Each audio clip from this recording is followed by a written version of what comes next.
Entrevistei o Fernandinho Beiramar, entrevistei o Matheus da Costa Meiro, atirador do shopping. Entrevistei os irmãos Cravinhos. A história dos... Entrevistei os canibais de Garanhuns. Isso que eu ia falar. Essa história é tão bizarra. É bizarra. Essa história dos canibais eu tava vendo a sua entrevista. Era uma seita, né? Onde ele manipulava as mulheres. Seita era... Puxa, você sabe eu esqueci, mas... Eu também não vou lembrar agora. Ele manipulava as mulheres, né? Manipulava as mulheres. Ele era um cara muito bom de conversa e as mulheres seguiam fielmente tudo que ele dizia. Matavam, esquartejavam e ainda usavam a carne para coxinha. Que absurdo, cara. É um cara muito manipulador, né? Total, eu entrevistei, né? É uma história... Também tá no YouTube, quem quiser. Eu vi esses dias, sabendo que você vinha, que eu fui rever essa... Cara, é impressionante. A mulher falando em Deus, aí mostra, né? Tem uns impressos, né? Eu tava na minha cabeça o nome da seita. É uma seita de adoração ao diabo, né? Basicamente era isso. O nome não lembro exatamente agora, mas então, na matéria tem. Porque foi localizar tudo um livro, ele tinha escrevido um livro. Porque é o seguinte, ele escreveu um livro que se recusaram a publicar. E ele, na verdade, ele escreveu num livro que depois ele iria realizar. Entendi. Essas mortes... elas copiaram algo que ele escreveu nesse livro. Entendi. E o livro era a Bíblia seria péssimo, né? Mas seria o manual dessas atrocidades que foram cometidas depois. Quase profecias, né? É. E eu lembro que você deu uma entortada na mulher lá, porque você coloca ela numa situação, e se fizessem isso com a sua mãe, né? Poderia chamar essa pessoa de monstro? Ela fala sim. Então, as pessoas... Você entende as pessoas achando que vocês são monstros. E eu achei isso porque ela não percebeu que ia para esse lado a pergunta depois, né? E aí ela se dá conta, né? Quando você está nessas entrevistas, é uma guerra mental. Né? Você vê que eu não levo, como você também não, né? Não levo anotação. Porque você não pode perder o olho no olho. Exato. Entendeu? Porque o body language, né? A linguagem corporal... As grandes perguntas, elas nascem de respostas incompletas, aonde você às vezes muda totalmente... Ou de silêncios, né? Silêncio, pausas, você muda totalmente o encaminhamento da entrevista mediante algo que foi contado. Mas para isso você precisa estar muito atento. E você não pode perder, você não pode baixar os olhos, senão você perde o contato com a pessoa. Então, é assim que você consegue extrair, né? Eu lembro, por exemplo, quando entrevistei o Matheus da Costa Meiro, o atirador do shopping, né? Uma frase dele que me impressionou muito. Aquele do filme, que ele entrou no meio do filme. Isso, que ele assistiu o filme Clube da Luta e depois... Saiu atirando mesmo. Exatamente, saiu atirando. E ele dizia, o que ficou na sua mente? Ele falou, ficou na minha mente claramente o cheiro de sangue e pipoca.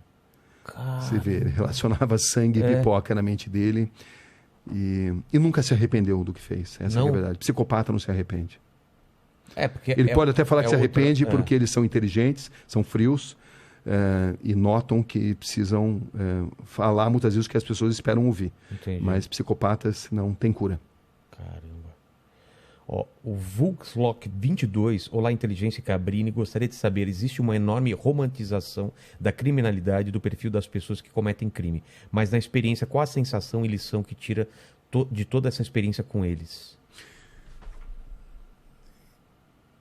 Existe algo a ser aprendido com a mente dessas pessoas.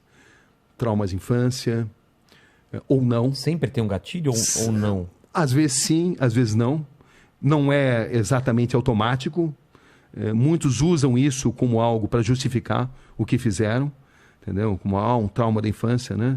Então você precisa penetrar muito nessa mente, e penetrar na mente de um psicopata é tarefa complicada, mas boa parte deles padece do bichinho, do veratismo, da vaidade, e é quando você consegue extrair muita coisa.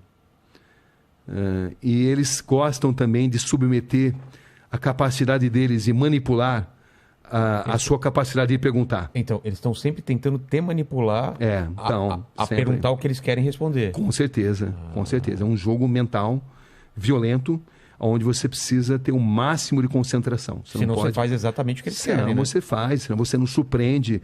E eu costumo usar muitas vezes a tática de repetir determinadas perguntas em situações diferentes para extrair respostas às vezes diferentes. Entendi. Por um deslize emocional. até mesmo psicopatas podem ter deslizes emocionais, embora eles tenham tanta dificuldade de se relacionar com emoções. Entendi. Entendeu? Então, é algo que você vai aprendendo, né? Você vai aprendendo e você vai lendo nas pessoas, no olhar das pessoas, nos gestos que elas fazem. Elas vão emitindo sinais. Às vezes elas estão morrendo de vontade de contar uma determinada verdade, desde que você consiga entender esses códigos. Ou outras vezes não. Como se fosse um prêmio que você precisa merecer, exatamente. merecer intelectualmente para ela te revelar aquilo, né? Por isso que eu acredito muito em perguntas curtas e grossas, perguntas grandes e mais, dão chance para a pessoa pensar no que vai responder. Entendi. Quando você está falando na sua pergunta, ela já está, vou falar isso, né? Entendi. Entendeu? Não. Então, a pergunta curta e grossa, muitas vezes, de sopetão, é uma grande arma. Mas também a maneira de entrevistar o Rogério não é a maneira de entrevistar o Mandíbula. As pessoas têm personalidades diferentes. Às vezes você precisa ser mais suave, às vezes você precisa ser mais incisivo. Isso muda. Como decidir? Experiência. Psicologia, eu sempre tive muito fascínio pela psicologia, mas a psicologia prática, né? Claro que eu me informo, né? Procuro ler os grandes mestres, mas é muito intuitivo também. Tem essa linguagem silenciosa, né? Com certeza. Corpo, microexpressões. Tem. O Aleph... desculpa, pode falar. Não, e também tem dia que você capta mais, tem dia que você capta menos, enfim, é uma violenta guerra mental. Em determinadas entrevistas, não todas, né? Tem entrevistas que não. São mais tranquilas. São mais tranquilas, mas em determinados momentos você sente que você está numa guerra mental.